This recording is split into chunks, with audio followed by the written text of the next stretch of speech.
Welcome to Age, Pension, Super and Retirement. I am your host Yvonne. As always, this is information only and never personal advice. In today's episode, we will be looking at granny flat interest, and I will be welcoming back Rebecca to answer lots of questions. Hello, Rebecca. Hi, Yvonne.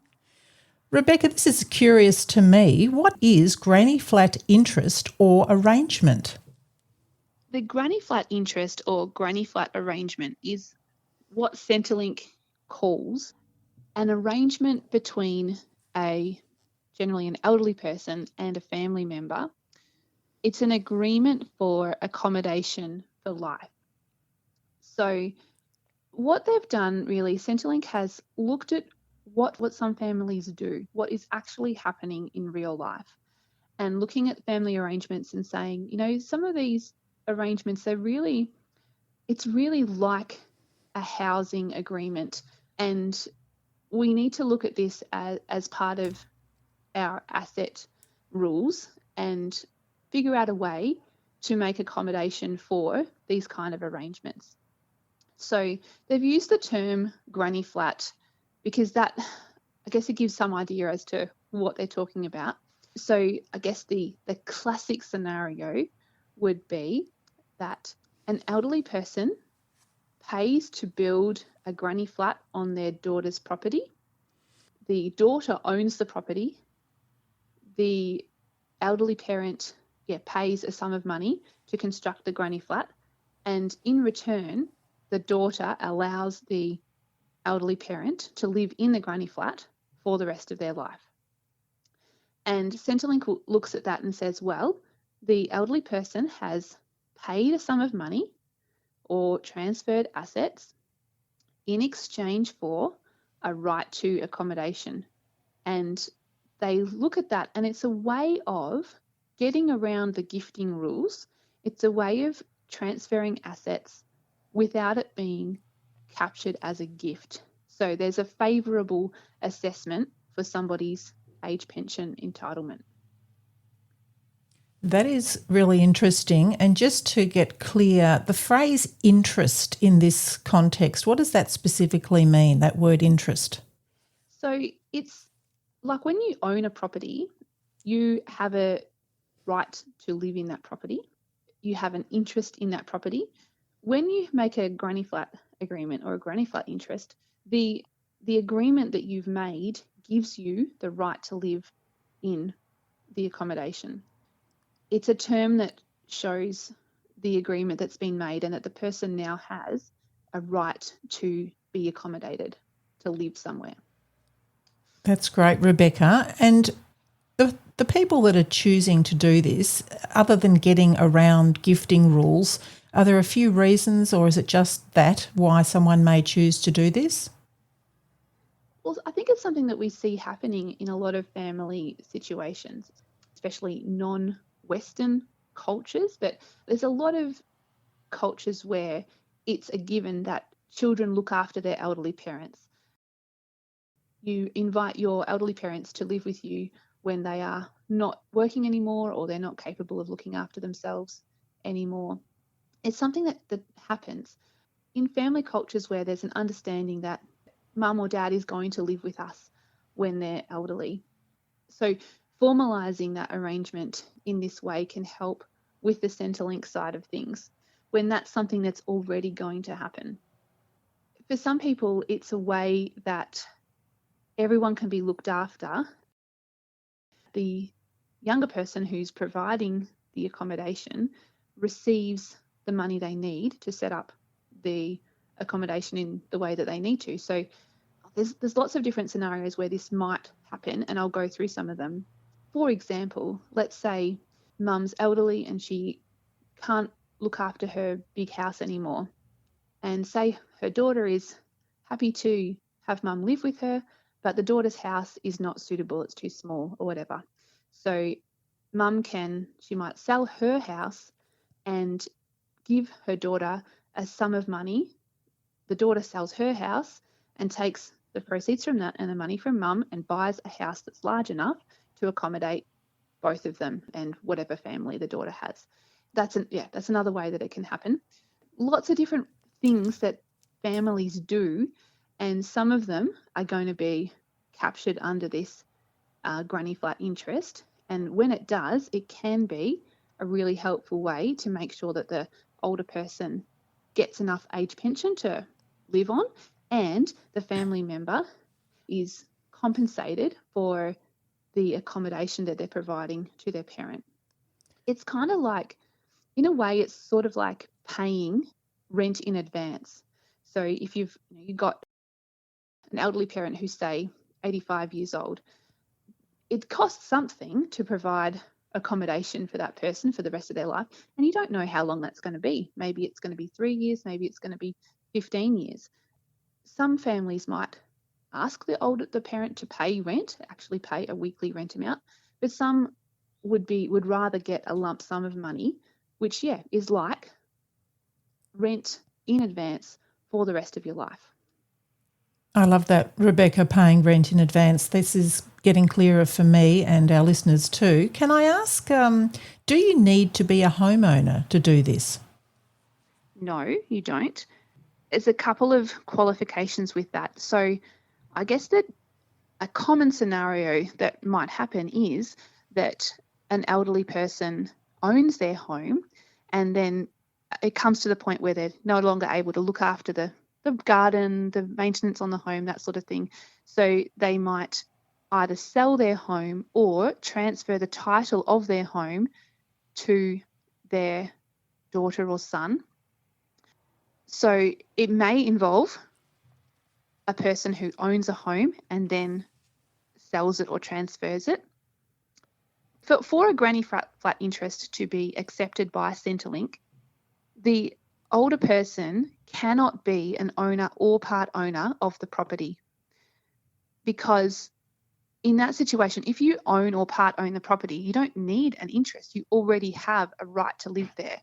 So, for instance, some person might decide, I want to live with my daughter. We're going to buy a house together and buy half each. So we're going to own it 50-50, and I'll live there and she'll live there.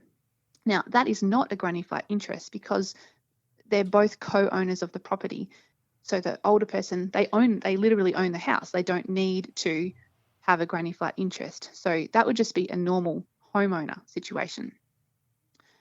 There's also situations where maybe the older person has never owned a house. They've been renting, and say there's a couple, and while the couple are both living, they can afford the rent and that's all okay. But one of them dies, and then the person on their own can no longer afford the rent, or maybe doesn't want to live alone anymore. And maybe there's been a life insurance, or maybe there's been some super or something, and there is a large sum of money. That person might pay money to their adult child to create that granny flat interest.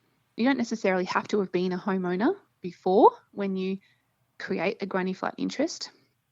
You must not be a homeowner when you create a granny flat interest, because if you are a homeowner, you can't make a granny flat interest because you don't need one, because you already have a right to live in the home that you own.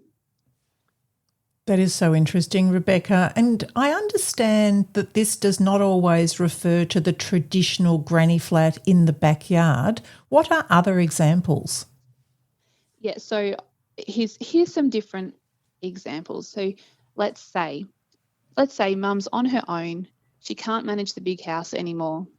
It's too much. She can't manage the garden. She can't manage the cleaning of all the rooms. So here are some different things she could do. She could sell the home and give her daughter a lump sum of money towards a dual occupancy property. So a property that's got two sections, one for the family and one for the older person. So that could be, as long as the property is not in the older person's name at all, that could be a granny flat interest. Or another option, mum could sell her property, her home, and use, say, $200,000, $300,000 to build a literal granny flat on her daughter's property. So mum pays the money to construct the granny flat, and she does not own the property at all, but they create a right, a granny flat interest for mum to live in the granny flat. Or another option would be mum sells her property and pays $200,000 to modify her daughter's home to accommodate her. For example, maybe constructing a large bedroom with an ensuite, with a brand new bathroom that's got easy access to the shower, handrails, a ramp, things like that. Anything that might be needed for the older person to be accommodated in the home. Again, it would be important that mum is not buying into the property, is not getting any co-ownership of the property, but is paying to modify the home that the daughter owns in exchange for a right to live there. Now, here's another example. Mum doesn't sell the house, but she gives the title of the house to her daughter and in exchange for accommodation, and moves into a unit owned by the daughter. So maybe the daughter then could live in the big house herself. Maybe they're like kind of swapping homes. The daughter's living in the big house and mum's moving into a smaller unit. Or maybe the mum could move in with the daughter and the daughter could rent out the family home, the big house. As long as there is a clear transfer of something, mum is giving away something in exchange for a right to accommodation, then it can be a granny flat interest. And this is like, you can see that, if you're giving the title to your property, that could be a huge amount of value. Like that could be $1-2 million worth of house that you are giving to your daughter. And if it's all done in accordance with the granny flat interest rules, that whole property can transfer without any of it being considered a gift, which is massive compared to the standard gifting rules for Centrelink.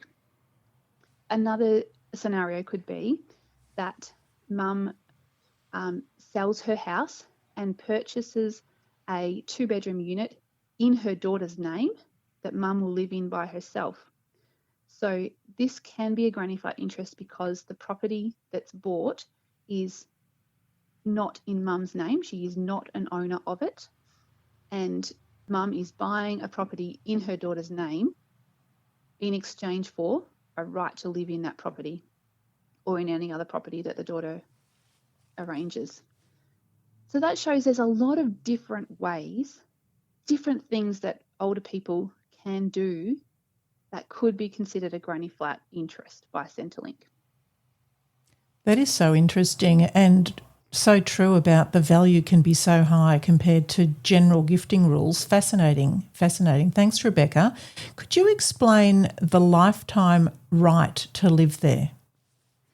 So it's I guess it's just what it says. So you say if you're the daughter accommodating your parent, and it has to be legally drawn up. And this is something that absolutely needs legal advice, professional legal advice and financial advice before you go ahead, because it has to be done properly or Centrelink won't accept it as a proper granny flat interest. And if they don't accept it as a granny flat interest, then the normal gifting rules apply and it could see the older person losing their age pension for 5 years. So there has to be the right to live there. Now, there are some examples online of templates and examples of granny flat interests that have been drawn up by lawyers. But in essence, it's an agreement to provide accommodation for the rest of the person's life. And sometimes a provision of care is also written into the agreement. So it might be that this person will provide care and support and meals and that sort of thing. But that doesn't have to be a feature of the granny flat interest for Centrelink to accept it. But some people may want that to be there in exchange for the sum of money that's being paid or transferred. It's kind of like rent in advance for the rest of the person's life. Now, this you should only be done if you're both and everyone's actually happy to live together or to provide accommodation for the person for the rest of their life. You don't know exactly how long somebody's going to live, whether they're 60 or 85 or 95. You can't exactly predict how long that's going to be. So it needs to be considered very carefully by both parties that this is the right thing to do and it's going to work well for these people. Such a good reminder that it's important to get professional advice, and it's a complicated topic. Rebecca, does the assets test come into this at all? Yes, it does. So in a situation where a large sum of money or a large value asset is provided in exchange for the right to live, then for the assets test, when it's a large amount, it's not included as an asset, and the older person is considered to be a homeowner for the asset test purposes. So that's why, you can transfer the whole title of your home. You would still be considered a homeowner, and then all your other assets are going to be counted in the asset test, but the value of the home itself or the value of the amount you've transferred for the right is not counted as an asset. In some situations where a lower amount has been paid to establish the right, and the threshold value is around $250,000. The exact amount is on the website, but it's around $250,000. So if a lower amount has been paid, so say it's been $150,000 or $200,000, then that person would be considered a non-homeowner for the asset test purposes, and the amount they've paid as their entry contribution is considered an asset. So say they've paid $150,000 to their daughter in exchange to live in their house with them for the rest of their life. The $150,000 is counted as an asset. The person is considered a non-homeowner, and the person could be eligible for rent assistance if there's an amount of rent paid in addition to the lump sum that was given. So this is all getting a bit technical. This is why it's so important to have the financial advice done if this is something that you're thinking about. The asset test can certainly come into it. Another way it can come into it is when a home title has been transferred, they don't look at the value of that home title. The value doesn't actually matter. It's not counted by Centrelink. It's just considered, yep, fine. You transferred a title of your home. We'll just count that as the granny flat interest. All good. When it's a specific sum of money that is separate to the actual cost required to, for example, construct a granny flat or to modify someone's home or to sort of make the accommodation available. When it's a sum of money, so when it's just, Mum, come and live with me, you pay me at $500,000 and you can live in my home for the rest of your life. So when it's a specific sum of money, Centrelink will then apply what's called a reasonableness test to see whether that amount reasonable or is it kind of more than what's considered reasonable. And if it's considered more, then the difference between the reasonable amount and the actual amount is considered a gift. Now, it's probably going to help to give a specific example here. So, for example, the reasonableness test is kind of like thinking about a rent in advance amount. So if your elderly parent is 95 and you're looking at a rent in advance amount, well, realistically, a 95-year-old is not likely to live a large number of years. Compare that to somebody who is 60 years old and you're looking at a rent in advance amount. Well, a 60-year-old is likely to live a long time. So you can kind of see that an amount paid for a 95-year-old, a reasonable amount, is going to be a lot less than an amount paid for a 60-year-old. So there is a table on the internet that gives these values as to what is a reasonable amount. And I've just worked out a couple of them. So, for example, for a 95-year-old, the reasonable amount works out to around $145,000. So if somebody says, yeah, Mum, you're 95, you don't need to live by yourself in your home anymore. Come and live with us. Pay us $500,000 rent in advance, and we'll look after you for the rest of your life. Now, Centrelink will look at that and go, $500,000 is not reasonable for a granny flat interest for a 95-year-old. So they'll go, well, we'll count 145,000 approx is the reasonable amount. The rest, the $350,000, Centrelink will count as a gift, and that will be counted in the assets test for that person for 5 years. So, yeah, that's going to impact the amount of age pension that person gets. Compare that to an 80-year-old. If you've got an 80-year-old parent, you say, come live with us. Yeah, we'll look after you. The reasonable amount for an 80-year-old is $425,000. So it's a higher amount than for the 95-year-old because the likelihood is that they're going to live for a longer time. When there's a couple, if you've got an elderly parents who are a couple and you're going to accommodate them, they look at the age of the younger person because I suppose they figure, well, the younger person is likely to live the longest and we'll base it on their age.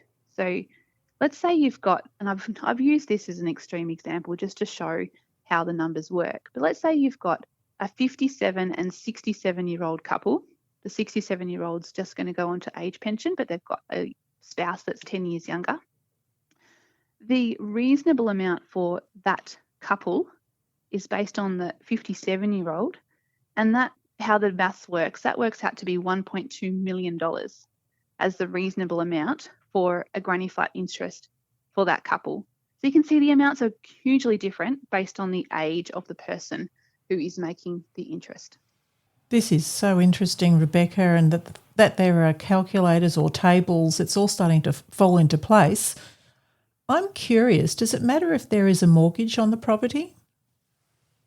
So the property that the family member owns, no, it doesn't matter if there's a mortgage on that property. So if the adult child who is going to accommodate the parent, no, Centrelink won't assess whether there's a mortgage on the property or not. So no, it doesn't matter. Great. And you mentioned transfer of title before. Is there always a transfer of title? So as I said before, if the person who's making the granny flat interest, so the older person, they cannot be an owner of the property that they're going to live in for it to be a granny flat interest. If they are an owner, a part owner, co-owner, full owner, whatever, then they already have a legal right to live there. So the granny flat, there is no granny flat interest. They already have a legal right to live there. So the person cannot own the property they live in for it to be considered a granny flat interest.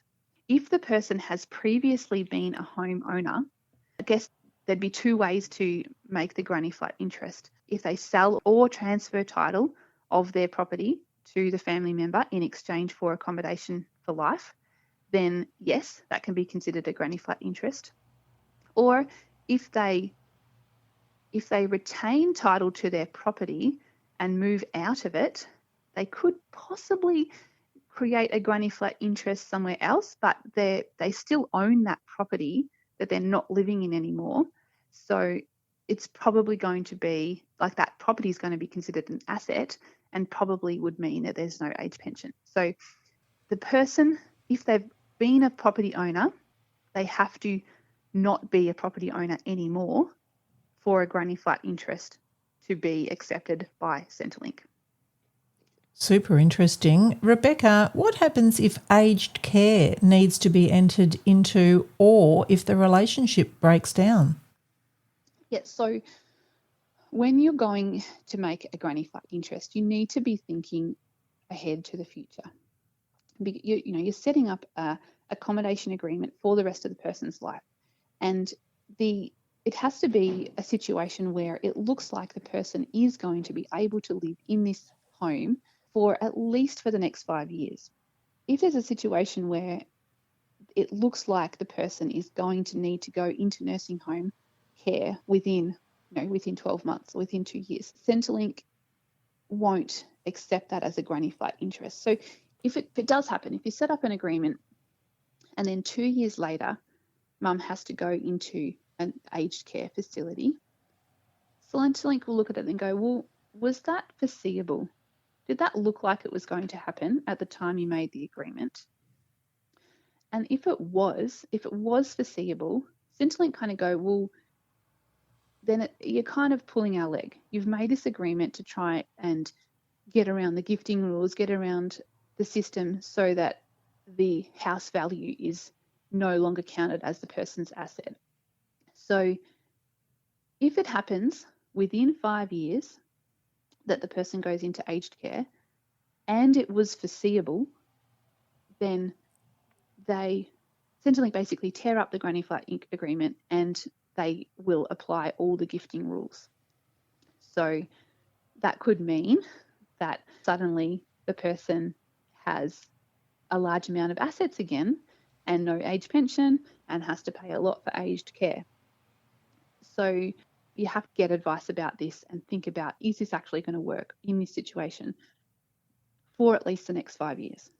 If the need for aged care was not foreseeable, then it's fine. Well, you couldn't predict that, so it's fine, and the Granny Flat interest stays and there's no problem. The person would then move into aged care based on what assets they actually have themselves, and whatever has been transferred to the family member stays as the family members. So things like, I guess, a sudden illness that was not already there at the time of making the agreement, sudden deterioration in some way, that would be unforeseeable. And they do also look at if there's a serious family breakdown that means that you can't live together anymore, or the terms of the agreement can no longer be worked out. Centrelink can say, okay, that didn't work, we just have to go on from here. And yeah, the older person, whatever they have now is what they have, and whatever they gave away is not theirs anymore, and we won't count it against them.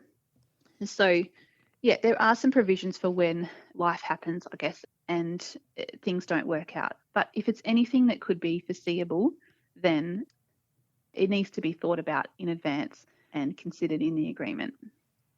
That makes so much sense, Rebecca. Could I ask if this could transfer if a home is purchased? So if someone moves from their home and changes location to a different home, does this whole interest transfer as well? Yes, you would write that into the agreement. So say the older person is going to live with their adult son.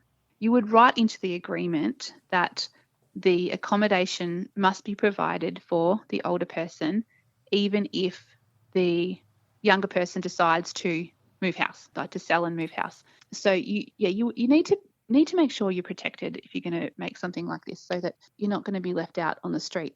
And you will hear horror stories of where this kind of thing has happened, where mum's paid a huge sum of money, basically all she has, to live with her adult child, and then the adult child has sold the house and run off and left mum on the street. Now, if it's done properly, then the lawyers will draft up something that makes sure that everyone's looked after. But yeah, there's times when this is going to go terribly wrong. You need to do the best you can to prepare for those kind of eventualities. I mean, the other way a different home can work out is, like I said before, it's possible for the older person to sell their own home and use the money to buy a house in another person's name in exchange for the right to live there. So it doesn't have to be the same house, and you don't even have to live with the person that you're making the agreement with. You don't have to live on the same property or in the same house. It can be a different house, a different property, as long as you're not the owner and you've paid something in exchange for that right. So there's so many different permutations that could happen, could be done as a Granny Flat interest. It needs to meet the Centrelink requirements, and you absolutely need to get legal advice before you go ahead with something like this. Thank you so much, Rebecca. Just one more question. Could this work with two homes on one title? Yes. So like a dual occupancy property, It could work with that. Or, yeah, 2 homes on a farm property or something, or a granny flat, a separate granny flat and a larger house. Again, the granny flat interest is only going to be approved by Centrelink if the older person is not in any way a legal owner of the property. But yeah, it can work with a dual occupancy kind of setup, or 2 properties on the one title. Yeah. Another thing, you can actually create a granny flat interest with more than one person. So a older person might say they might sell their home and say, I'm going to live equally with my 2 sons who live in different places, and they could give half the home value to son 1 and half the home value to son 2, and create a granny flat interest with both of their sons and split their time equally. Yeah, that can be a granny flat interest. 2 granny flat interests. So there's so many different ways it can work out. This has been so interesting. Thank you so much, Rebecca. For our international listeners wishing to join our Facebook group, the code word is orange. As always, this has been information only and not personal advice. Thanks, Rebecca.